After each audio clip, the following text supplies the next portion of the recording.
স্বাধীনতার পর অর্ধ শতাব্দী অতিক্রম করে আমরা এক ঐতিহাসিক আত্মত্যাগের বিনিময়ে এক অপূর্ব সুযোগের মুহূর্ত সৃষ্টি করেছি। এই সুযোগ যদি আমরা গ্রহণ করতে অনিচ্ছুক হই কিংবা অপারগ হই, তাহলে বাংলাদেশের ভবিষ্যতের কোনো প্রজন্ম আমাদের ক্ষমা করবে না। আজকের সংলাপের মূল লক্ষ্য হল সবার পক্ষ থেকে সর্বোচ্চ কণ্ঠে ঘোষণা দেওয়া যে আমরা এই সুযোগ কিছুতেই হাতছাড়া হতে দেব না। আমরা একতাবদ্ধভাবে এই সুযোগের প্রতিটি মুহূর্ত সর্বোত্তম কাজে লাগাবো।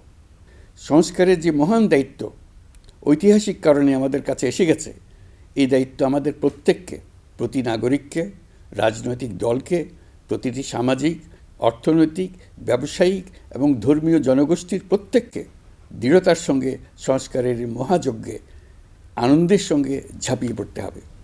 আজকে আপনাদের সংলাপে ঘোষণা দিন কে কিভাবে এই মহাগৌরবের দায়িত্ব পালন করবেন। সংস্কার ও নির্বাচনের প্রস্তুতি একই সঙ্গে চলতে থাকবে।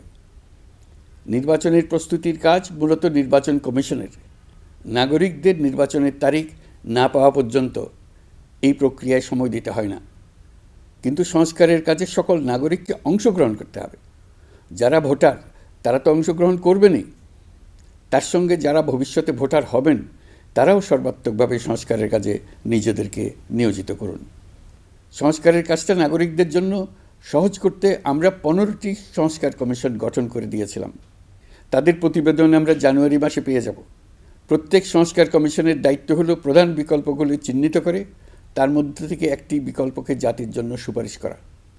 যার যার ক্ষেত্রে সংস্কারের মাধ্যমে ভবিষ্যৎ কীভাবে রচিত হবে তা বিভিন্ন পক্ষের মতামত নিয়ে সুপারিশমালা তৈরি করে দেওয়া, নাগরিকের পক্ষে মতামত স্থির করা সহজ করে দেওয়া।